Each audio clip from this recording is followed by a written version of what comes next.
Hola amigos, ¿cómo están? Pues yo súper feliz porque hoy comenzamos con nuestro sexto libro, Lobo Estepario de Hermann Hesse. Pues bueno, es un clásico también de la literatura, como que últimamente nos hemos ido por los clásicos. Pues bueno, vamos a leer el prólogo de esta gran obra y ya saben, posterior, pues bueno, leemos todo lo demás. Así que comenzamos. Día uno. Hijo de un eminente especialista en dialectos de la India, Hermann Hesse nació en Klau, Württemberg, el 2 de julio de 1877. En la India, los padres de este extraordinario autor vivieron como misioneros en un ambiente culto y muy religioso, en el seno de una familia de misioneros. Por sus venas corrió sangre suava, latina y báltica. En los escritos que redactó cuando era adolescente, describe constantemente la ciudad donde nació y la de Basilea, en la que residió de 1881 a 1886. En dos ocasiones dejó de asistir a la escuela para no continuar cursando estudios no afines a su vocación. En una de ellas escapó del monasterio de Marlborough, donde según la costumbre de su familia debía estudiar teología. Hermann Hesse se desempeñó como mecánico y como librero, pero tampoco halló un futuro promisorio ni en esos oficios ni en otras actividades en las que también incursionó. Dispuesto a ser escritor, a partir de 1904 se entregó en cuerpo y alma a la lectura. En 1911 viajó a la India y luego de muchas crisis personales que generaron la terminación de su primer matrimonio, Hermann Hesse contrajo nupcias en dos ocasiones. Y de la severa conmoción que sufriera por los sucesos de la Primera Guerra Mundial, tuvo que someterse a un tratamiento de psicoanálisis entre 1916 y 1917. En 1912 arribó a Suiza y decidió establecerse definitivamente en Montagnola, población muy cercana a Lugano. En 1921 consiguió la ciudadanía de ese país. A este escritor, muy sensible a toda manifestación artística, le agradaba la música y la pintura, a las que les dedicó muchas horas. En su obra poética se advierten las persecuciones de Bildungsroman, el clasismo y el romanticismo protestante de la Alemania meridional, caracterizada por su interioridad espiritual y natural de la experiencia vivida como en un sueño, así como las tendencias del naciente siglo XX que determinaron una crisis y una revolución en la filosofía, la psicología, la religión y la estética. De carácter profundamente sensible, participó con enorme intensidad de sentimientos y la agudeza de un intelecto consciente de su responsabilidad en todos los severos cambios sufridos por las posiciones culturales europeas.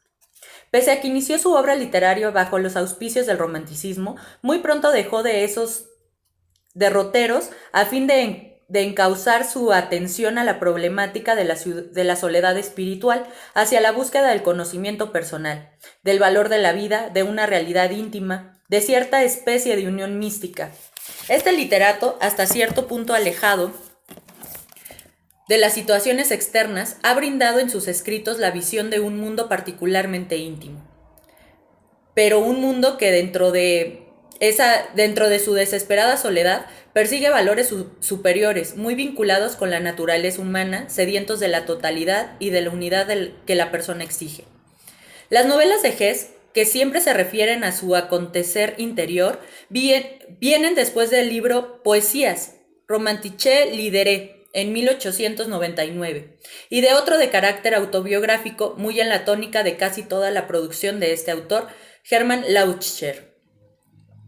La primera, Bildungsroman, Peter Kamenzind, en 1904, que transcurre en medio de la naturaleza tan sentida de Suiza, interpretada con emocionado lirismo, es una historia de un hombre que busca su camino por el mundo para terminar refugiándose sin ilusiones en la certeza de su propia verdad íntima. Fue con esta novela con la que Hesse conoció su primer éxito literario. Narra en la mejor tradición del romanticismo alemán la vida de un joven vagabundo que parte de su pequeño lugar natal para conquistar el mundo. Peter Kamenzind parte de su pequeño lugar natal para conquistar el mundo. Peter Kamenzind se parece en cierto modo al Peter Schleming de Chamizo, pero pero no permanece indiferente ante los problemas intelectuales. Es un vagabundo del arte que contempla la vida a través de la estética. Gracias a este personaje puede expresar Hess sus propias ideas acerca del arte y su destino. Optó por una vida natural y renunció a la civilización ciudadana. Las impresiones de su héroe durante su estancia en París son particularmente reveladoras sobre este punto. Valiéndose de él, Hess critica acremente a la civilización occidental. Peter acaba renunciando a su existencia vagabunda por apostarse en su pequeña aldea. Esta renuncia es significativa para el pensamiento de Hess e indica la evolución ulterior de su obra. Bajo la rueda, 1905, rememora, como varios de sus escritos, una pubertad desoladora y ofuscada. El dilema del ente artista se manifiesta en Gertrude, 1910, y el de la vida conyugal en Rochalde, 1914. Estas narraciones, al igual que 3 historias de la vida de Canul, revelan, en el afán de rescatar el espíritu de la civilización actual, la angustia de quien no se encuentra ya od libitum en ella y de un corazón deseoso de la verdad y de la pureza del humano. La Primera Guerra Mundial no solo propició que este literato manifestara su severa protesta contra el chauvinismo y el espíritu belicoso, sino que generó en él una abisal conmoción moral y espiritual que le confirmó una extraordinaria sensatez. Demian, bajo el seudónimo de Emile Sinclair, 1919, fue escrito como resultado de una crisis nerviosa de Hess. Nuevamente, parte de la proyección de su pubertad, atosigada, en este caso por un universo exterior de relaciones apremiantes y que se halla salida en la fortaleza del propio ser por una amistad rectora. En el último verano de Klingsor, 1920, expone de nuevo con tonos melancólicos el conflicto del artista creador en una sociedad a la que no puede integrarse totalmente. Estas 2 obras evidencian importantes influjos del psicoanálisis, al que el autor estuvo sometido en esos años, en su empeño por reconstruir la intimidad del hombre. La sapiencia de la India, que Hess asimiló, pero se admitió no era aplicable totalmente a la sabiduría europea, se vuelca luego de un peregrinaje por el continente asiático en Siddhartha, 1922. Este volumen, como de la India, 1913, tiene a una regeneración en el mundo sacro del espíritu indio al que se siente muy cercano. Por medio de las numerosas facetas del alma de su personaje, El lobo estepario, 1927, trae el conocimiento de las posibilidades satánicas en el individuo que se niega o no puede ser él mismo.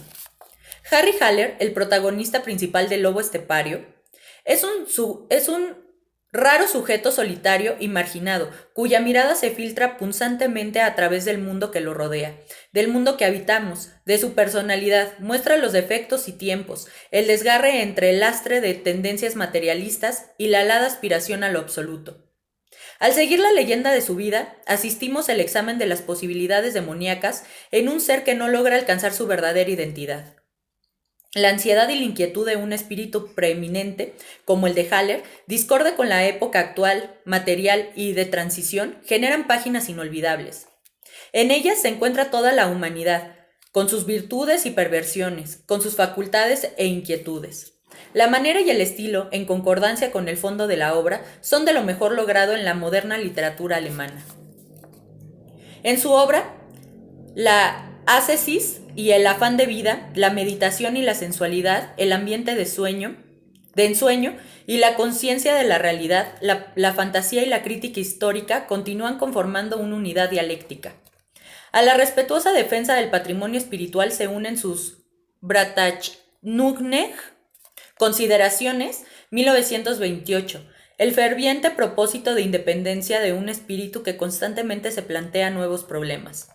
Por Narcis Guldmund, Narciso y Golmundo, 1930, transita un colorido mundo medieval con los temas familiares de este escritor. Soledad, sueño, abandono, pero con el final de fe y de esperanza que sintetiza las tendencias terrenales y espirituales de ambos protagonistas y ofrece un marcado contraste con Lobo Estepario. Tras esta novela simbólica, histórico-psicológica, viene un espiritual Morgendalfart, Viaje a Oriente, 1932, varios relatos y ensayos y la gran colección de poesías, Gedichte, 1942. Hess, además de escritor, es un lírico de extraña calidad, y sus poemas contienen el ensueño, la soledad y la gran tradición humanística de la lírica gotemana. Para algunos especialistas de la obra de este escritor del alma, es Das Glaspertenspiel, Juego de Avalorios, 1943, compendio de sus esfuerzos para mantener la pureza de su espíritu en una ficción humana, diferente a la realidad de nuestro tiempo y de la misma manera consciente de la propia responsabilidad respecto de ella. Obra enigmática cuyo título se refiere a un juego totalmente intelectual, vislumbrando ya por Pitágoras, por los antiguos chinos, por los humanistas del Renacimiento y por los filósofos románticos. Todos soñaron, dice Hess, en aprisionar el cosmos espiritual en círculos concéntricos y mezclar la belleza viviente del arte a la magia de las formas de las ciencias exactas. El juego de Avalorios, hecho de matemáticas, música y conocimiento más selecto, rige en Castalia, el pequeño estado espiritual imaginario por Hess. En 2200, una orden que servía a los más elevados paradigmas en una tarea de conformación espiritual cada vez más perfecta, se halla bajo la dirección de Magister Ludi, Joseph Knecht. Sin embargo, este decide tomar contacto con la vida común y muere. Este país futuro que obra indiferentemente en el progreso de una época totalmente interior es una quimera plena de proposiciones, aunque su aplicación fuese puesta en duda por Hess. Tal vez durante muchos años, vida y espíritu deberán ser entendidas y reconciliables. La última parte de la novela está conformada por los supuestos poemas de Knecht. Uno de estos es importante para la comprensión del pensamiento de Hess, el titulado Escalera. El hombre no debe detenerse en ninguna etapa de su vida, siempre debe tener la disposición de ingresar a un nuevo círculo, como en el juego de Avalorios. Quizás la muerte nos conduzca a un espacio y preludie una nueva encarnación, ya que el espíritu no conoce descanso. En 1946, Hess recibió el Premio Nobel, después de continuar saliendo a la luz pública colecciones de cuentos, relatos y meditaciones. 5 años después aparece la antología literaria de este autor, la cual une la interioridad de la lucha mantenida para la existencia del espíritu, consciente de su propia responsabilidad, con la advertencia dirigida a su misma época en peligro y al pueblo alemán. Hess falleció el 9 de agosto de 1962. Y bueno, aquí de nuevo va, ¿no? Todos estos autores que quizás hemos leído, por lo menos los últimos, que traen esta onda de qué pasa, y es la pregunta como del millón de euros, de dólares o de la moneda que ahorita esté más poderosa. ¿De qué pasa? ¿Cómo conectamos lo de adentro con lo de afuera, el mundo espiritual con el mundo material? ¿De qué devienen tantas y tantas cosas? Entonces, pues vamos a continuar con esta lectura que está bastante buena. Ya comprendimos con este prólogo pues mucho de lo que es Hermann Hesse o de lo que era Hermann Hesse. Hablo en presente porque su obra nos sigue impactando y la seguimos teniendo presente como en este momento. Anotaciones de Harry Haller. Solo para locos. El día había transcurrido como suelen pasar estos días. Los había desperdiciado. Los había empleado suavemente con mi manera antigua y rara de vivir. Había laborado varias horas, revisando los libros viejos. Había sufrido dolores durante 2 horas, como suelen padecerlos las personas de cierta edad. Había ingerido unos polvos que me sentían feliz de que los dolores hayan cesado. Me había bañado con agua muy caliente, absorbiendo por mi cuerpo el calorcillo agradable. Había recibido entre 3 ocasiones el correo y hojeado las masivas, todas sin trascendencia. Había practicado mi gimnasia respiratoria, dejando hoy por comodidad, los ejercicios de meditación. Había salido a pasear 1 hora y había visto dibujados en el cielo hermosas y finas muestras de preciosos cirrus. Esto era muy atractivo, así como lo es la estructura de los viejos libros, y el estar tendido en el baño disfrutando del agua caliente. Pero no había sido justamente un día fascinante, no había sido un día fulgurantemente plácido y dichoso, sino sencillamente uno de esos días como tienen que ser. Por lo visto, para mí desde hace varios años, los corrientes y normales. Días moderadamente agradables, totalmente tolerables y tibios. De un señor descontento y de cierta edad, Días sin sufrimientos particulares, sin preocupaciones especiales, sin verdadero desánimo y desesperación, en los cuales puede meditarse pacífica y desapasionadamente, sin perturbaciones ni temores, hasta la cuestión de si no habrá llegado el instante de imitar el ejemplo del famoso autor de los estudios y padecer un accidente al rasurarse. El que haya gustado los otros días, los malos, los de los ataques de gota o los del maligno dolor de cabeza clavado detrás de los globos oculares y convertido por el arte del diablo toda actitud de la vista y del oído de una satisfacción en un tormento, o aquellos días de la agonía del espíritu, aquellos días terribles del vacío interior y de la esperanza, en los cuales, en medio de la tierra destruida y esquilmando por las sociedades anónimas, nos salen al paso, como sus muecas, como el vomitivo, la humanidad y la llamada cultura de un fementido brillo de feria, ordinario y hojalata, concentrado todo y llevado al colmo de lo insoportable dentro de su propio yo enfermo. El que haya gustado aquellos días infernales, ese ha de estar muy contento con estos días normales y mediocres como el de hoy. Lleno de agradecimiento se sentará junto a la amable chimenea, y con agradecimiento comprobará, al leer el periódico de la mañana, que no se ha declarado ninguna nueva guerra ni se ha erigido en ninguna parte ninguna nueva dictadura.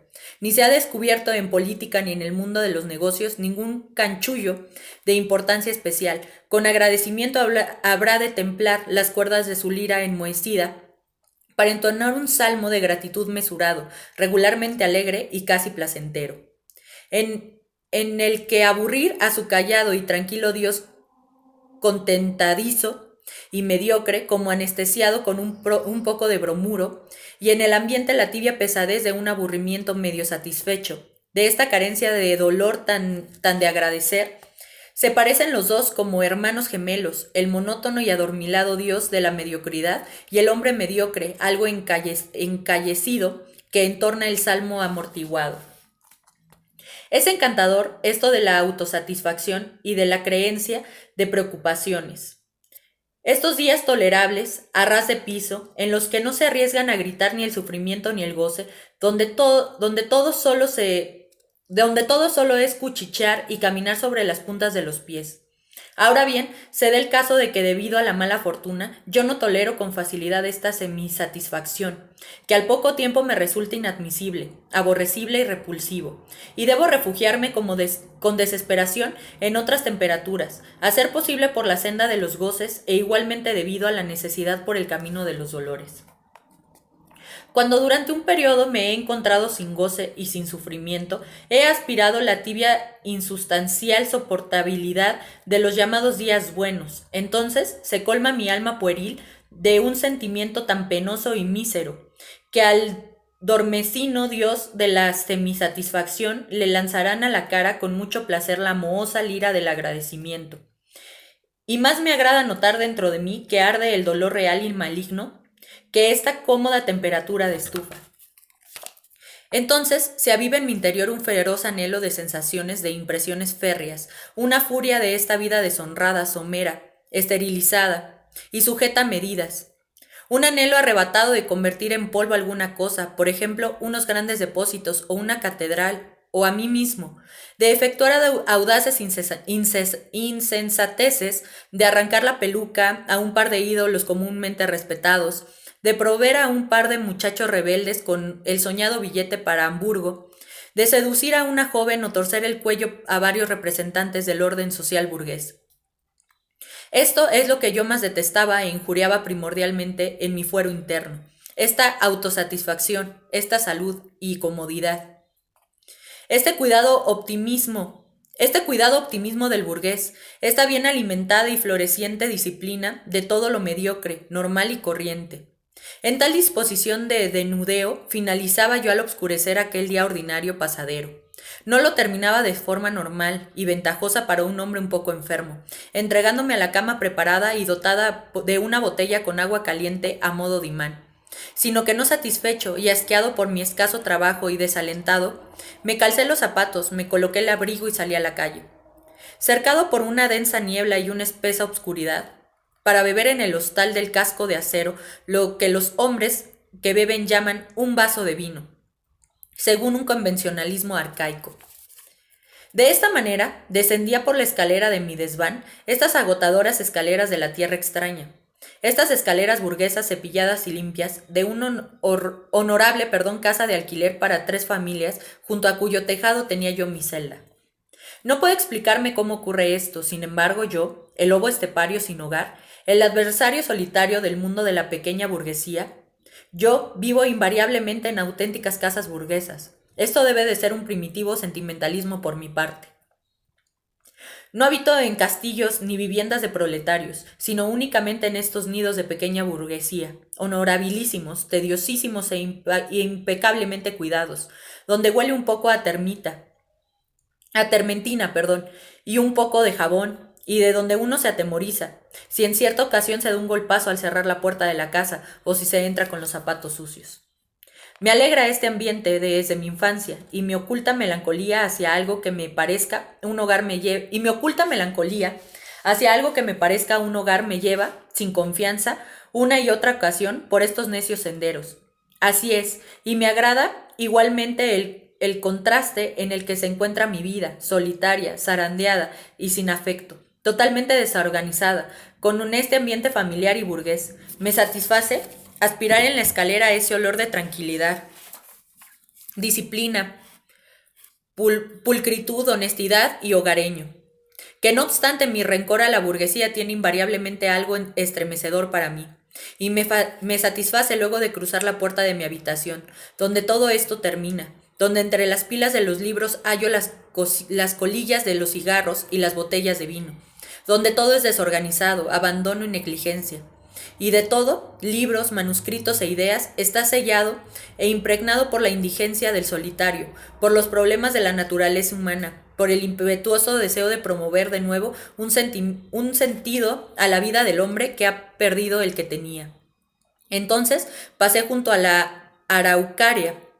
Efectivamente, en el piso primero de esta vivienda desemboca la escalera en un pequeño vestíbulo de una morada, que es todavía más pulcra que las otras, debido a que este humilde vestíbulo resplandece por un cuidado sobrehumano. Es un brillante y pequeño templo del orden. Encima del suelo de madera de uno no se anima a pisar, se encuentran 2 lujosos taburetes y arriba de cada uno de estos una gran maceta. En una crece una azalia, en la otra una araucaria muy soberbia, un árbol infantil, saludable y rectilíneo, de la mayor perfección, y hasta la última hoja acicular de la postera rama resplandece con la más fresca claridad. En ciertas ocasiones, cuando creo que nadie me observa, uso este sitio como templo. Me siento en un escalón encima de la aucaria, reposo un momento, estrecho las manos y observo con fervor hacia abajo a ese jardín del orden, cuya apariencia estremecedora y absurda soledad me conmueven de una manera extraña.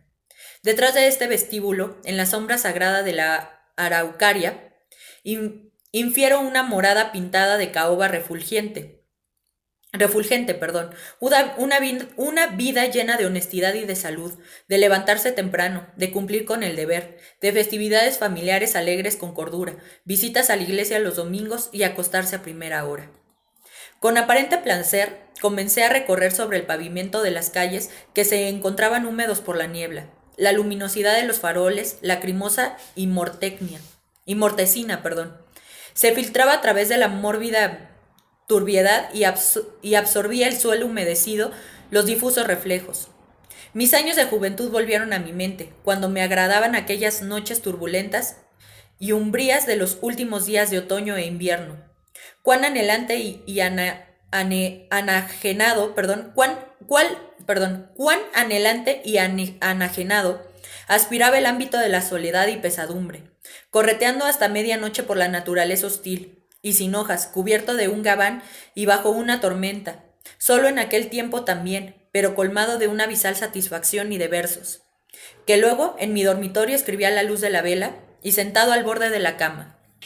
Hasta aquí vamos a dejar esta primera lectura, espero y les esté gustando, la verdad es que otra vez está bastante buena, me está pasando un poco lo mismo que con Pedro Páramo, pero bueno, en esta diferencia, aunque si lo analizamos tienen bastante relación, como ya lo había dicho.